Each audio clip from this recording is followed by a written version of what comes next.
York, this is Democracy Now! A federal jury in Virginia has ordered a group of white supremacists to pay over $26 million in damages for their role in organizing the deadly Unite the Right rally in Charlottesville in 2017. We'll get the latest and look at the trial in Georgia of the 3 white men who killed Ahmaud Arbery. Then to a disturbing story about rape near Buffalo, New York. A judge has sparked outrage after ruling it's inappropriate to jail a young serial rapist from a prominent family who pleaded guilty to raping and sexual assaulting 4 teenage girls aged 15 and 16. We'll speak to one survivor who was in the courtroom during the sentencing. I lost it. I mean, I didn't expect to be as emotional as I was, but I just broke down. I was shaking with anger. I was disgusted at the fact that this was even an option. Then to the war party. We speak to award-winning investigative journalist Jeremy Scahill about how U.S. militarism is the great unifier from Bush to Obama and Trump to Biden. All discussions about China, all discussions about Russia regarding U.S. policy leave out the role that the United States plays in destabilizing the world, but also provoking responses from other nations. All that and more coming up.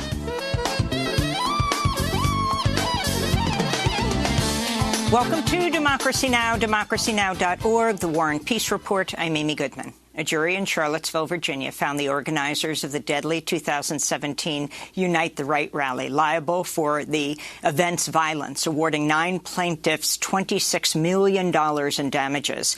Convicted murderer James Fields, who is already serving multiple life sentences for killing activist Heather Heyer when he rammed his car into a crowd of counter-protesters, was found liable for $12 million in punitive damages.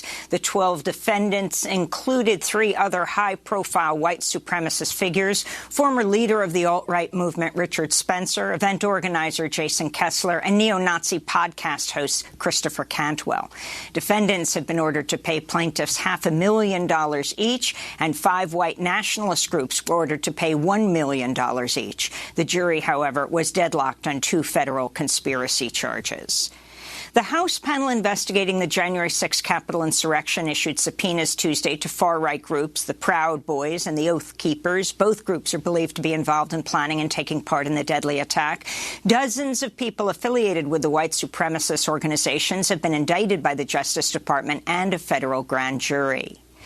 In Georgia, jury deliberations continue today in the trial of 3 white men who chased down and killed 25-year-old Ahmaud Arbery, a black man who was out for a jog. The prosecution offered its closing arguments on Tuesday ahead of jury deliberation. They started it. They do not get to claim self-defense. And then, of course, provocation. You can't force someone to defend themselves against you, so you get to claim self-defense. This isn't the Wild West. Outside the courthouse, Ahmaud Arbery's mother, Wanda Cooper Jones, struck a hopeful note. I do think that we will come back with a guilty verdict. And I want to leave you with this. God has brought us this far, and He's not going to fail us now. Amen. We will get justice for Ahmaud. We'll have more on both this case and the Unite the Right verdict after headlines with journalist Nicole Lewis.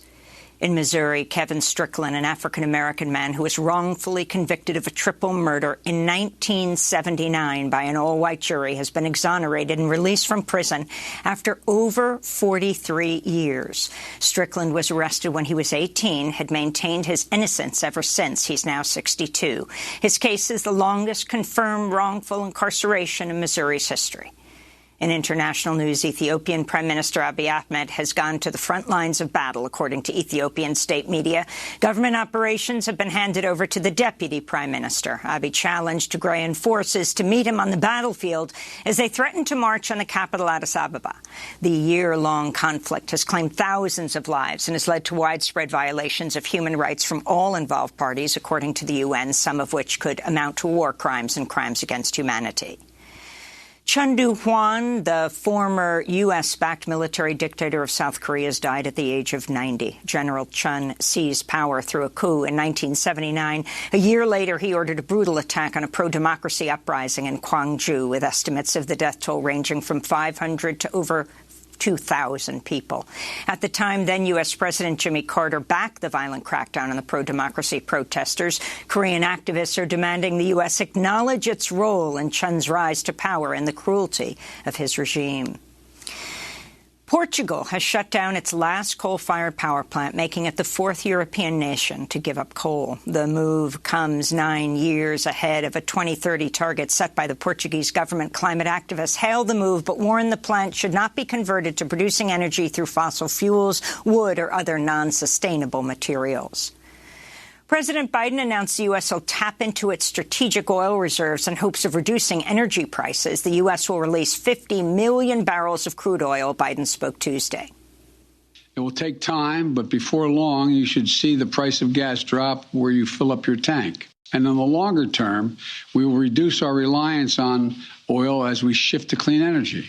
But right now, I will do what needs to be done to reduce the price you pay at the pump. Britain, China, India, Japan and South Korea will also authorize the release of oil. Climate groups condemn the move, which comes less than 2 weeks after the UN climate summit in Glasgow.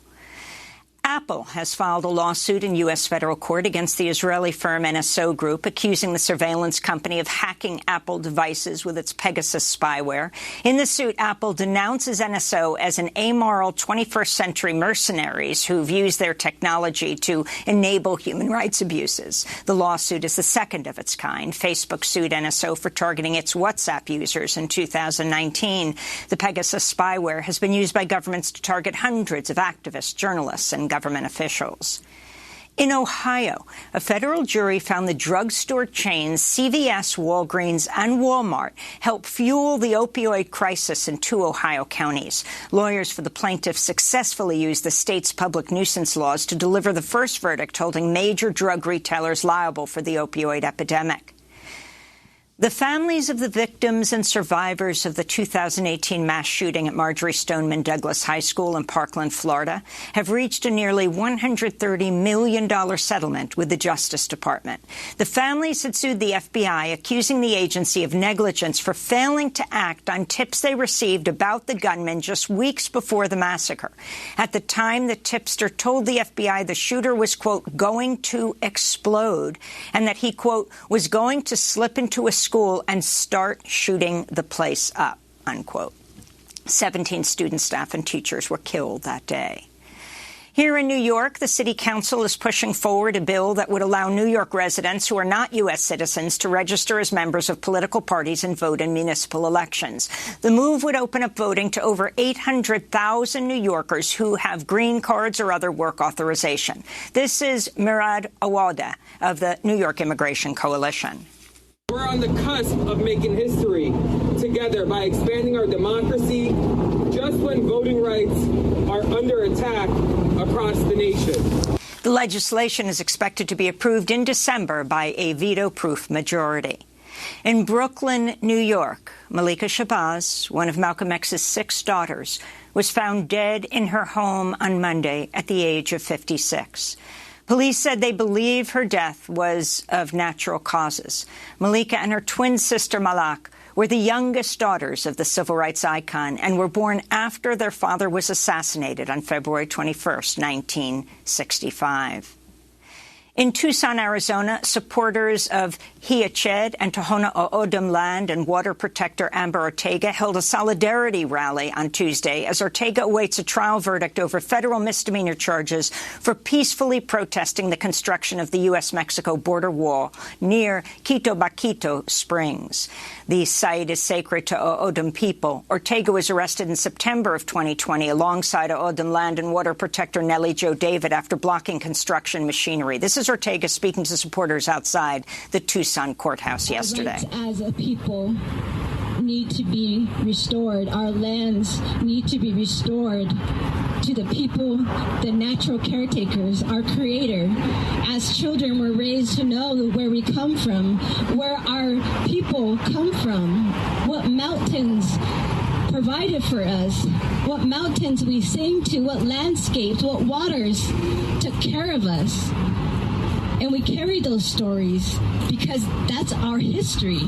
If convicted, Ortega faces up to 6 months in prison. To see our interview with Nellie Jo David last year, go to democracynow.org. And Wet'suwet'en land defender Slado, also known as Molly Wickham, was released from jail Tuesday evening after being arrested Friday during a violent raid by Canadian federal police on one of the camps set up to keep Coastal GasLink out of sovereign Indigenous territory. The raid ended a 56-day blockade of the drilling site in Canada. The 400-mile pipeline within Wet'suwet'en land violates both Indigenous and Canadian laws. 15 people in total were arrested Friday, including 2 journalists. One of them was documentary filmmaker Michael Toledano, who just released this dramatic footage of the raid. They're walking to the door. They're breaking it down.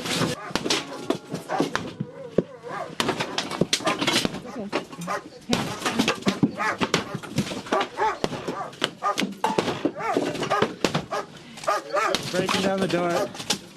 Get out of here. Breaking down the door. Hey, show me hands. Show me hands. Get that gun off me! Get your gun off me! Lower your gun! I want to see everybody. Get your gun off me! This is sovereign Wet'suwet'en land! The RCMP have breached the door. They are acting under the authority of the injunction. The attack dogs are there. There are attack dogs here. Standing there, right beside the door. Police. They used axes found in camp to break down the door. And a chainsaw. And a chainsaw that they found in camp. Come here, Molly, you're under arrest. Don't touch me. Don't touch her. Touch me. Get your hands off of her. You're under arrest. Get your hands off of her. You're under arrest. Wet'suwet'en territory. I'm filming a documentary for CBC television. No problem. You're under arrest. Get that out of my face and back up. You're under arrest. For the record, I'm a member of the media. You've been notified that I'm here. I'm You're under arrest right now. Step out. Okay. I'm coming with you. I'm coming with you. Camera down. You're under arrest. You don't want to break it. Hey. Let's let that guy go. I'm a member of the media. I'm filming a documentary for CBC television. You are twisting my wrist. I'm a member of the media. I'm filming a documentary for CBC television. I have press credentials. Footage of the Royal Canadian Mounted Police raiding Camp Coyote on Friday, filmed by documentary filmmaker Michael Toledano, who was arrested during the raid, then jailed for 3 days. Visit democracynow.org to see our recent interview with the Wet'suwet'en land defender Slado. She spoke to us on Friday, shortly before the raid. The cabin she was speaking to us from has since been burned to the ground. And those are some of the headlines. This is Democracy Now!, democracynow.org, the War and Peace Report. I'm Amy Goodman in New York, joined by Democracy Now! Co-host Juan Gonzalez in New Brunswick, New Jersey. Hi, Juan. Hi, Amy, and welcome to all of our listeners and viewers across the country and around the world. Well, a federal jury in Virginia has ordered a group of white supremacists to pay over $26 million in damages for their role in organizing the deadly 2017 Unite the Right rally in Charlottesville. The jury found the organizers guilty of violating a Virginia state conspiracy law, but jurors deadlocked on 2 federal conspiracy charges, including violating the 1871 Ku Klux Klan Act. In August 2017, several hundred white supremacists marched with tiki torches across the University of Virginia, chanting, "You will not replace us, Jews will not replace us, and white lives matter." The next day, self-described neo-Nazi James Alex Fields slammed his car into a crowd of anti-racist counter-protesters, killing Heather Heyer and injuring dozens of others. On Tuesday, Fields, who's already serving a life sentence, was ordered to pay $12 million in punitive damages. Prominent white supremacists Richard Spencer, Jason Kessler, and Christopher Cantwell and 8 other defendants were also ordered to each pay over $500,000 in punitive damages.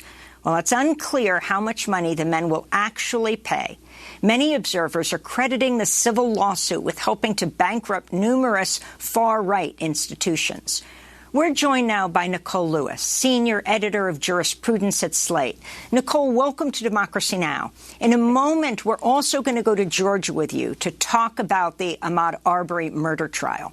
But right now, talk about the significance of this civil suit, of this, the jury finding these men guilty, and what $26 million means. Sure. So the lawyers for the plaintiff said that this judgment, this amount of money, really sends a message to other people who might think that they want to show up and commit violent acts in cities, that they can't get away with it, that there won't be, that they won't get off scot-free, that there will be some repercussions. And so $26 million, it's a lot of money, but there's a big question about will these defendants be able to pay it? Chris Cantwell, James Fields are already incarcerated, and so they are not earning a ton of money. Many of the other defendants are already destitute from all of the pre-investigation leading into this trial, the fact that they are not able to work, that they're now publicly known as white supremacists and neo-Nazis who are unemployable in a lot of industries and institutions, right? And so I think there is just this big outstanding question of how much money will they actually be able to come up with, and what strategies do they have to be able to extract money from these folks, liens on houses, garnishing wages, things like that. But I think the bigger picture here is that, they came into Charlottesville with the intention to create and start a race war, and that the criminal justice system hasn't found any liability. But in a civil system, we say, you cannot get away with this. And in terms of the organizations that these men belong to, many of them are either going to declare bankruptcy and then reorganize under other names, or what's your sense of what's happened to the organizations? Yeah, so that's an excellent question. And I think it's the question that we're all, grappling with or dealing with, to say, is bankrupting these organizations, is bankrupting these individuals enough to actually stop the growing threat of the rising threat of white supremacy and Nazism in the United States? We know that there are a number of young men who feel disaffected and displaced, and they're gathering every day in chat rooms to share ideas, to commiserate, to strategize. And so there's a high likelihood that the organizations that exist now become defunct, they turn over whatever assets they might have on hand, and then new organizations are started. And new people come together in chat rooms to plan for this kind of thing. And so I think it's just the open question of we don't yet know. And I think it's important to point out that this was the strategy used to try to take down the Ku Klux Klan, in the Jim Crow era and through the civil rights movement, right? And so there was some effectiveness there. But again, looking back in time and sort of moving forward, we see that one hateful group, one white supremacist group, just morphed into new factions and new iterations of the same ideology. And so is bankrupting them actually truly enough to stamp out hate? I don't think so. I think there are many people who study hate and extremism who know just how extraordinary the threat is, and that financial damages just simply won't be enough to do that. In October, you co-wrote a piece with Dahlia Lithwick titled 3 Trials in America, the conversation playing out in courtrooms in Kenosha, Charlottesville, and Georgia are revealing. What do you find revealing about and the connections between all 3 of these? Absolutely. So I think, every few years we get a series of cases that that people look to say, will the outcome here finally be an indication that we have made progress in terms of race and racial relations and racial justice? And so the case in Kenosha, the case in Georgia, the Charlottesville case, I really don't think you could get 3 sort of bigger, more significant cases. One, Charlottesville, about the rise of extremism, Nazism, our First Amendment rights, like what right do you have actually to create violence in public spaces? The trial in Kenosha about whether or not we have, whether or not the Second Amendment, our gun rights, are sort of more important than our ability to peacefully assemble, right? And then we have the case in Georgia that really reflects this long legacy of racial violence in the South. The 3 defendants are white. Ahmaud Arbery, the young unarmed jogger, was black, right? And so they just encapsulate all these different components, all these different issues happening in our country right now. And what Dahlia and I were trying to point out is that the criminal justice system even the civil system, right? The Charlottesville case is not a criminal case. It's simply just ill-equipped to deal with these extraordinary questions of race. It is the same system that disproportionately sends Black and Latino men to prison at extraordinary rates. And so when we bring white defendants into the system and ask it to litigate and to say, let's find justice here, many of us watching know that it won't be able to do that. And I think the Rittenhouse trial for many, the Rittenhouse verdict, for many was devastating for that reason. People did not expect that he would be treated the way that he was, that he would be acquitted, right? And so there's another component here. When Dahlia and I watched the jury selection in many of these cases, we could not help but notice just how much prosecutors, the defense attorneys in particular, treated racism like an open question. And so any juror who believed that racism is real, that Black Lives Matter is not a terrorist organization, that in fact it emerged, in response to state-sanctioned violence against Black people, anyone who believed those things to be true was struck from the jury, that it was read as somehow not being neutral and not being objective, of not having an open mind, when we know that these are settled and established facts.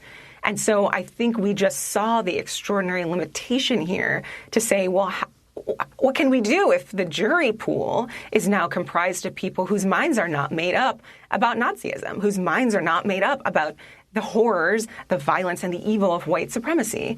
And so that's just another extraordinary limitation and something that we saw a thread throughout all three trials. So I want to go to that trial in Georgia right now, which is now in jury deliberations. Again, of course, this is a trial of the three white men, a father and son, the father a former police officer, and their neighbor, who hunted down and killed 25-year-old Black jogger Ahmaud Arbery.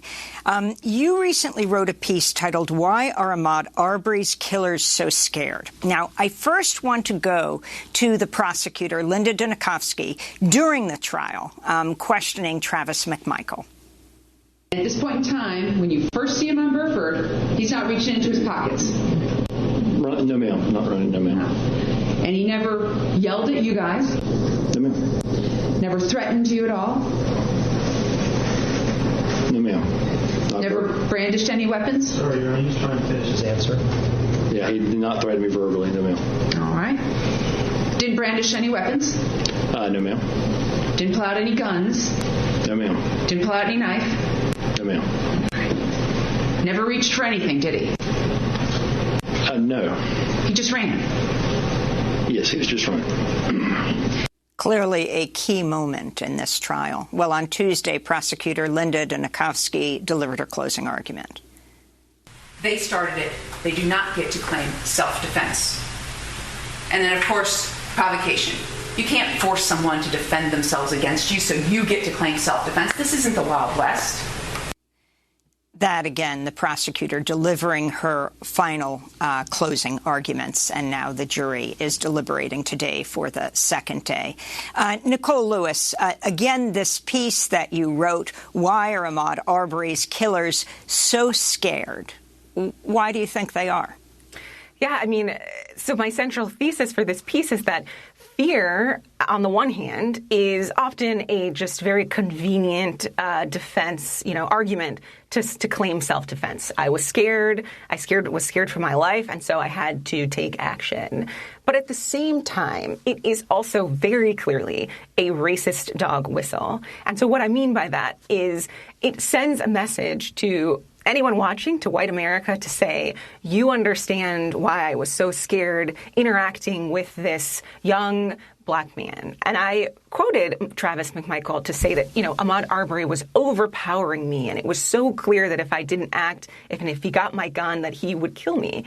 And we have no way of assessing Ahmaud Arbery's intentions, no way of knowing if he would have taken that gun and shot Travis, or just taken it to say, don't shoot me, right? No way of intoning what would have happened there. And yet the McMichaels claim that they were terrified, even though Ahmaud Arbery was outnumbered, even though he'd been running for miles before the altercation. And so I really wanted to shift the frame and get us to try to think about Ahmaud's fear. right? He's being hunted, stalked by a truck full of 2 white men with guns, with Confederate license plates. He's not sure what's going to happen, right? It's a terrifying moment. It's a terrifying end to somebody's life. But the McMichaels are the only ones who get to claim that they're scared. And this is a defense that we see time and again from private citizens as well as police officers who have all stood trial for shooting unarmed Black people, that they were about to be overpowered, that they were scared, even though they provoked these incidents. And I think that that was what the prosecutor was trying to get at, that you don't get to create a situation in which someone has to defend themselves against you and then claim that you were terrified and had to act. Well, Nicole Lewis, we're going to link to your piece. Nicole is senior editor of jurisprudence at Slate. Her latest piece, Why Are Ahmaud Arbery's Killers So Scared? When we come back, we look at a highly disturbing story about rapes near Buffalo, New York, where a judge has sparked outrage after ruling it's inappropriate to jail a young serial rapist from a prominent white wealthy family who pleaded guilty to raping and sexual assaulting 4 teenage girls aged 15 and 16. We'll speak with one of the survivors who was in the courtroom during the sentencing. Stay with us.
Land Back by Hallucination, formerly known as A Tribe Called Red. This is Democracy Now!, democracynow.org, The War and Peace Report. I'm Amy Goodman with Juan Gonzalez. Before we continue, a warning to our audience. In our next segment, we discuss sexual violence, a highly disturbing case here in New York that's drawn international condemnation after a man who pleaded guilty to raping and sexual assaulting 4 teenage girls will avoid prison after he received an extraordinarily lenient sentence of probation. Chris Belter, who's now 20 years old, received 8 years probation and no jail time after he pleaded guilty to attempted first-degree sexual abuse, third-degree rape, and 2 counts of second-degree sexual abuse. The 4 teenagers who Belter sexually assaulted at his home were 15 and 16. Belter, who's white and from a prominent family who lives in a wealthy neighborhood near Niagara Falls, the sentence of probation came after Belter had been accused of more serious crimes than the 4 attacks, but agreed to plead guilty to lesser charges. And a previous judge gave him an interim sentence of 2 years probation, along with a chance to be sentenced as a youthful offender and avoid registering as a sex offender. But Belter violated the terms of that probation multiple times and was sentenced as an adult. This is Judge Matthew Murphy speaking before he delivered the sentence of probation to Chris Belter last week in Niagara County. I agonized.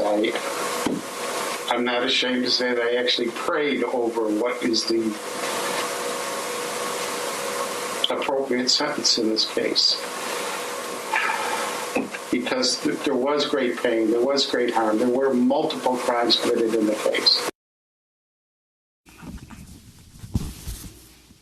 In response to the judge's sentencing of Belter to no jail time, to probation, one of the survivors who was in the courtroom told Buffalo news station WKBW she had to immediately run to the bathroom to throw up. I lost it. I mean, I didn't expect to be as emotional as I was, but I just broke down. I was shaking with anger. I was disgusted at the fact that this was even an option.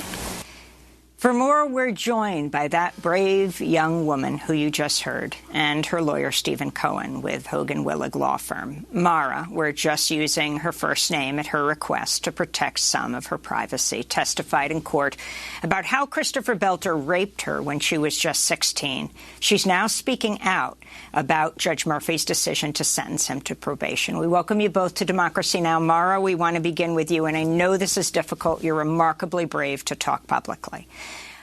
Talk about your reaction to the sentence of probation. How did you respond in the courtroom? I was so disappointed to hear the word probation. I fully expected to go into that courtroom and watch him get taken out in cuffs to go to prison. I mean, I was so disappointed in Judge Murphy that he made that decision. What did you do? I started crying. It's just like the tears started pouring out and I was shaking. I was just so furious and disgusted. I couldn't even control my own emotions and I got sick to my stomach. And Mara, Belter apologized to you and his three other victims in court, but you said that his response sounded robotic and like someone else had written it for him. Your thoughts again about his apology?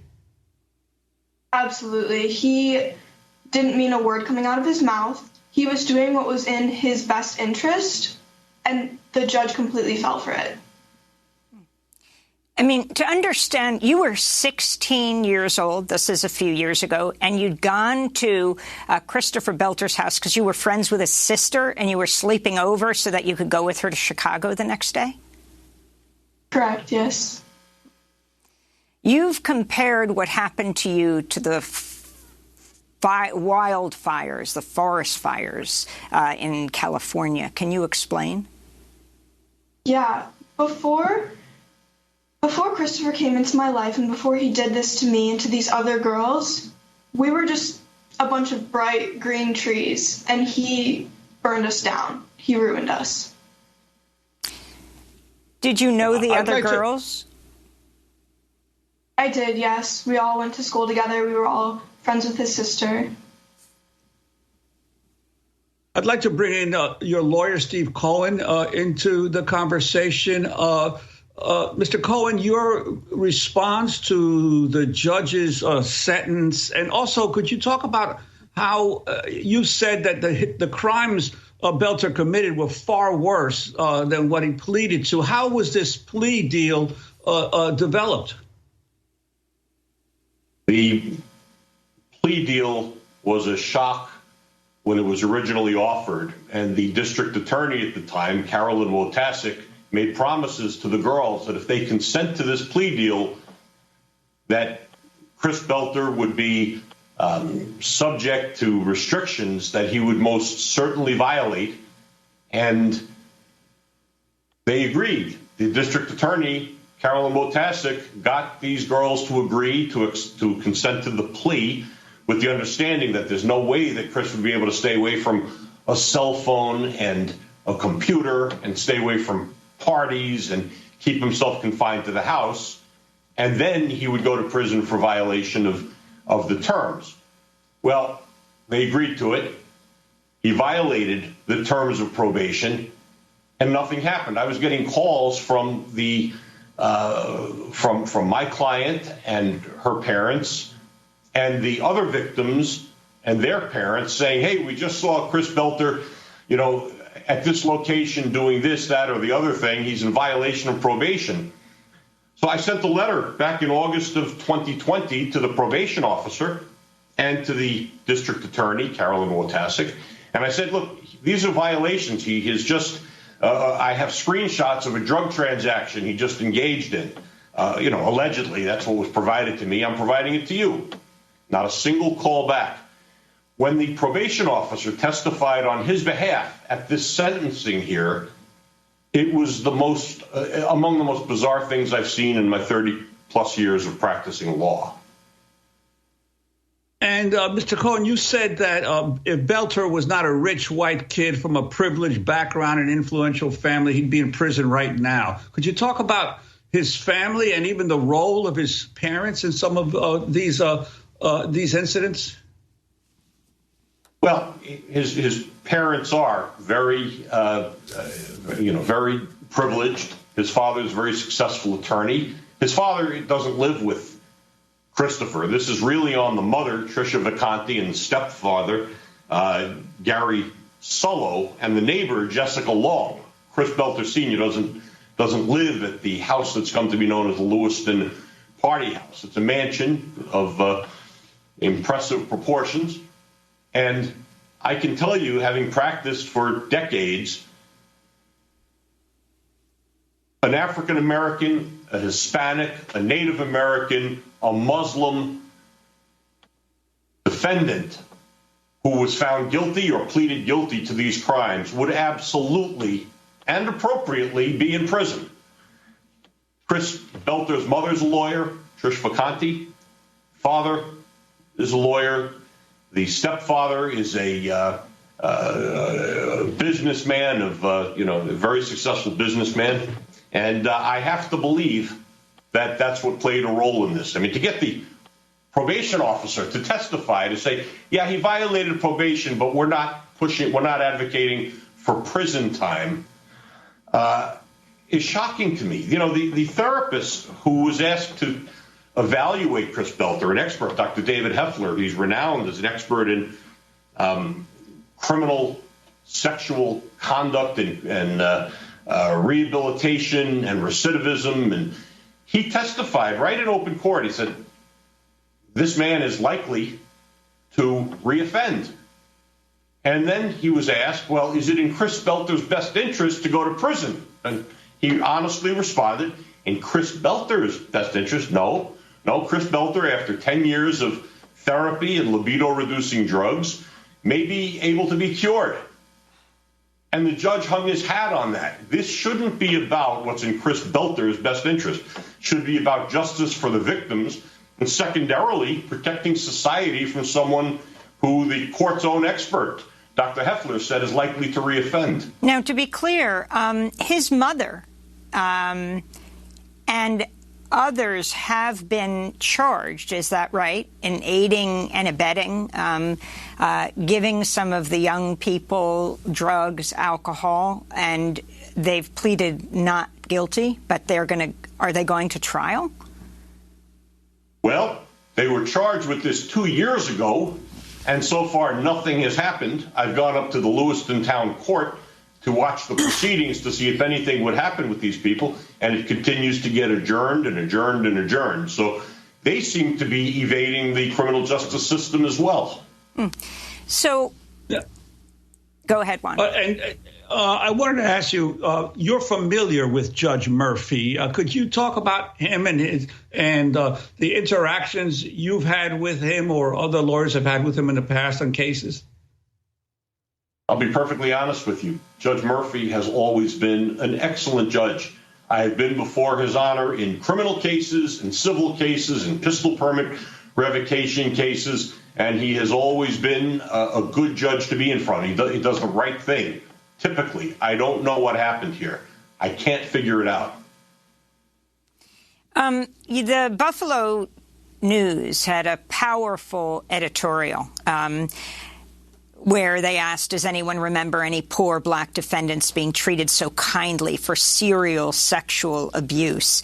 And they went on to say, nor is this the first time Murphy, that's the judge, bent over backward for Belter. Earlier this year, in considering how to respond to a previous violation of his probation, Murphy prohibited the media from using Belter's name, even though it had already been reported and could easily be found on Internet searches. What is with him and Belter? I mean, Belter is 20 years old. I don't know. I can't figure it out. When the courtroom was an open courtroom, and when I went up to ask for the transcript, I originally was prohibited from getting the transcript. The judge eventually allowed me to get a transcript of the proceedings. I don't know. Something about this case has caused His Honor to act in a way that I've never known him to act before. He was a fine district attorney for years. Matthew Murphy was an excellent district attorney in Niagara County. This case is an aberration, and it is an outrage. I wanted to go back to the Buffalo News and that editorial that they wrote condemning the judge's decision to not sentence this serial rapist to prison.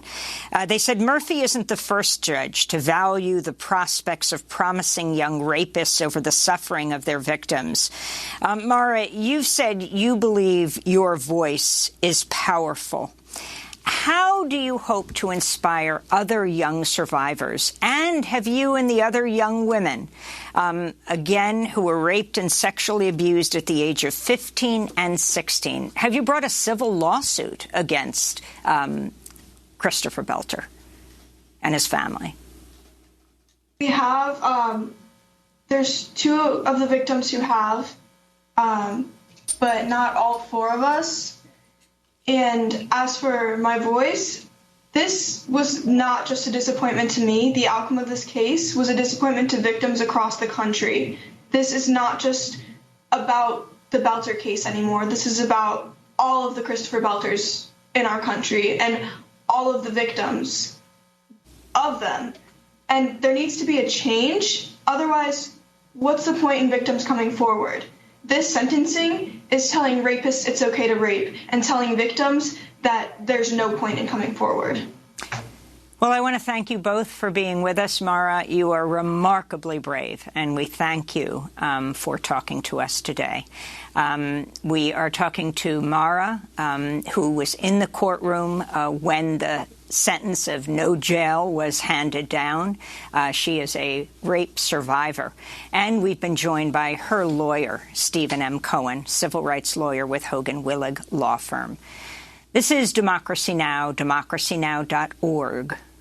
When we come back, Jeremy Scahill of The Intercept on his new piece, The War Party, From Bush to Obama and Trump to Biden, U.S. Militarism is the Great Unifier. Stay with us.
The Quiet Before by From Monuments to Masses. This is Democracy Now!, democracynow.org, the War and Peace Report. I'm Amy Goodman with Juan Gonzalez. The United States is on pace to spend over $7 trillion over the next 10 years for the Pentagon. To put that number in perspective, the U.S. spends more each year on the military than China, Russia, India, the UK, Germany, France, Japan, South Korea, and Australia combined. While Republicans and Democrats have sharp disagreements over the much smaller Build Back Better legislation, there's largely a bipartisan consensus when it comes to the military budget and foreign military intervention. We end today's show with investigative journalist Jeremy Scahill of The Intercept. His latest article is headlined The War Party, From Bush to Obama and Trump to Biden, U.S. Militarism is the Great Unifier. Welcome to Democracy Now! Welcome back, Jeremy, former producer at Democracy Now! Why don't you lay out your thesis? Well, you know, Amy, on the anniversary of 9/11, I was being asked to write pieces and to make media appearances because of the work that I had done throughout the War on Terror that culminated with the film and book Dirty Wars, where I was investigating the CIA and the Joint Special Operations Command and this expanding drone program and how the United States, under Barack Obama in particular, had moved toward a radical attempt to normalize and legitimize assassination as a central component of American national security policy. And of course, you and Juan know well that the U.S. has long engaged in assassination and political assassination, but presidents have found a way around actually owning the fact that they were authorizing assassination. And under Obama, the term du jour was targeted killing. Now, under Joe Biden, we see them increasingly use the phrase over-the-horizon operations. And I hesitated to write anything on the 9/11 anniversary because I sort of came to the conclusion that we obsess far too much about the way in which 9/11 impacted the world. It is indisputable that the U.S. response to the 9/11 attacks altered geopolitical realities in the world and certainly altered the future of countries like Iraq and Afghanistan and the broader Middle East. But ultimately, I concluded that there's a sort of inherent intellectual dishonesty to pretending that the United States was not already on this trajectory prior to 9/11. And so what I'm trying to do in this piece is just establish some basic facts that we can use as a basis for discussing the U.S. role in the world. And that is that prior to 9/11, the U.S. was already on a course to do regime change in Iraq. In 1998, the bipartisan Iraq Liberation Act was passed that codified regime change as the official policy of the United States government. It was largely the product of the work of the neoconservative Project for a New American Century. But even then, Congressman Bernie Sanders voted in favor of making regime change the law of the land in the United States. Bill Clinton had already moved toward small wars, as they say, and using remote lethal strikes, although they weren't really using weaponized drones under Clinton. They were being developed, but they didn't use them. They were using more legacy systems like cruise missiles to attack Afghanistan under Clinton, Iraq on an average of almost once every 3 days under Bill Clinton. And of course, the first attempt to kill or assassinate Osama bin Laden that we're aware of happened under Bill Clinton. So you had a foreign policy that was already moving toward a very radical embrace of this notion that the U.S. has the sovereign right to bomb any country anywhere, regardless of what the U.S.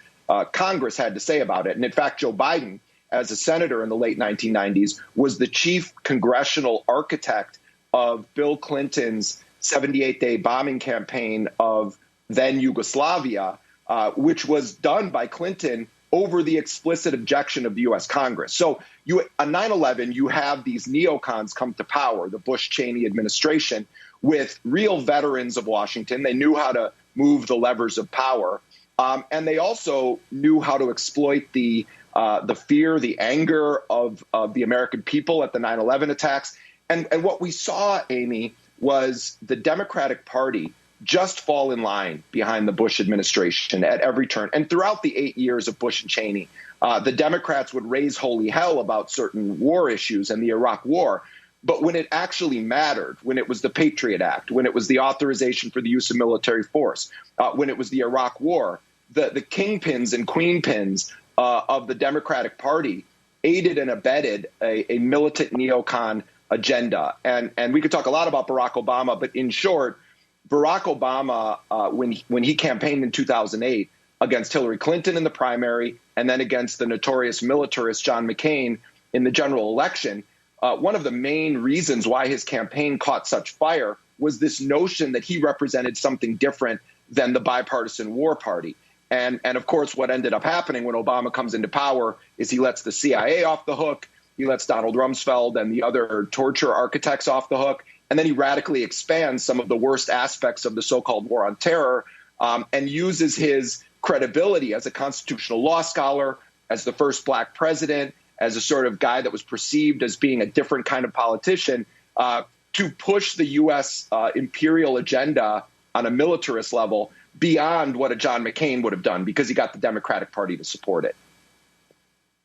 And Jeremy, I wanted to ask you, are there any discernible differences that you can tell in the approaches to this imperial policy of the United States between the recent Democratic presidents? We're talking about, obviously, Clinton, Obama, and Biden, and the Republican ones, the two Bushes and Trump. Do you see any themes in terms of how they're Are there any different approaches from them in terms of imperial rule? Yeah, Juan, I think let's start with like what I think is the most obvious issue that I think you could say it's a good thing that Joe Biden did this, and that is the withdrawal from Afghanistan.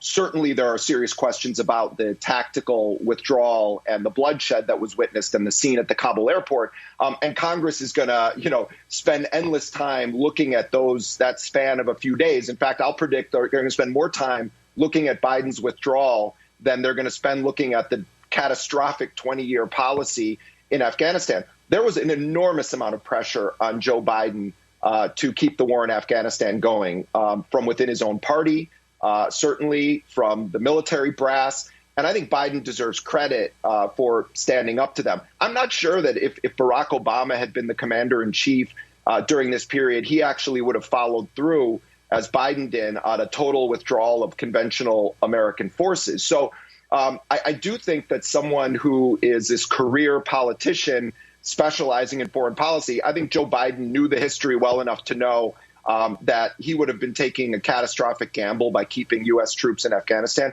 And I think that there are outside of Bernie Sanders, I think there were almost no Democratic candidates that would have had the spine to follow through on Trump's withdrawal plan. Regarding China, I think, Juan, that it's a bit of a wash because you have both the Democrats and Republicans taking an increasingly hostile posture. And when you have someone like Trump engaging in the rhetoric that he engaged in, I think some world leaders can sort of recognize that this guy is a bit of a lunatic.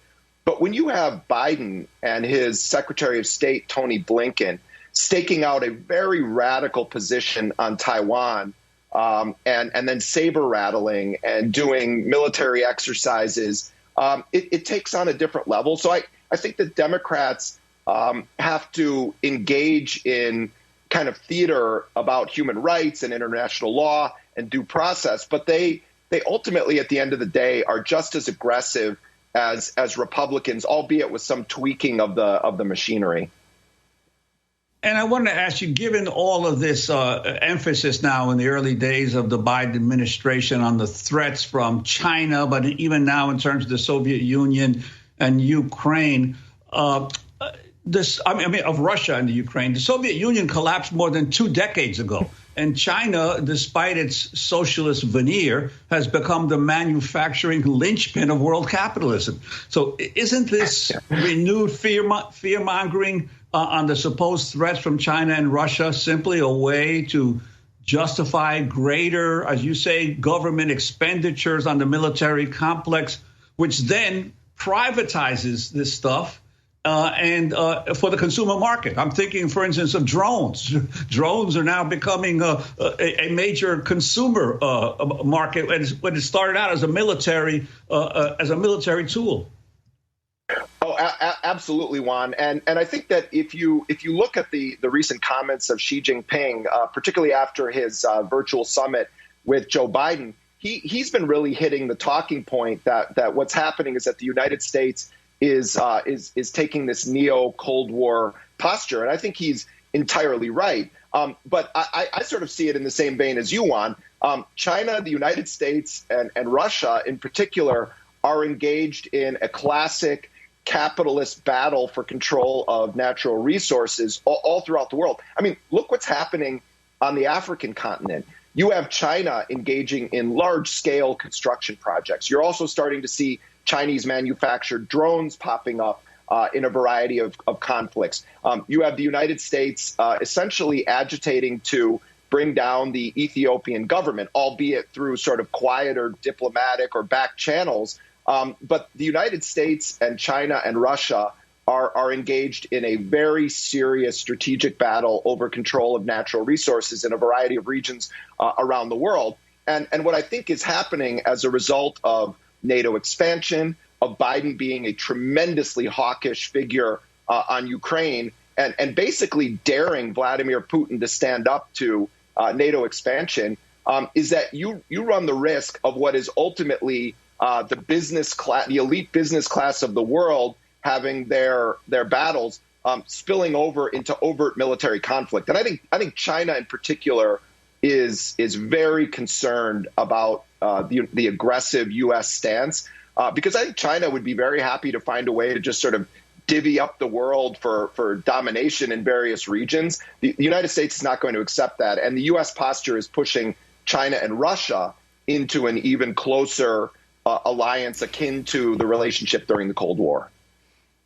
We're talking to Jeremy Scahill, and I just want to note that Jeremy is sitting in front of perhaps the most famous anti-war painting ever, anti-war, anti-fascist painting, and that's Pablo Picasso's Guernica, the destruction of a Spanish town, city, Guernica, by the German and Italian fascist forces in support of the fascist Spanish general Franco. And although Pablo Picasso was Spanish, he lived in Paris and said his painting could never go back to Spain while Franco was still in power.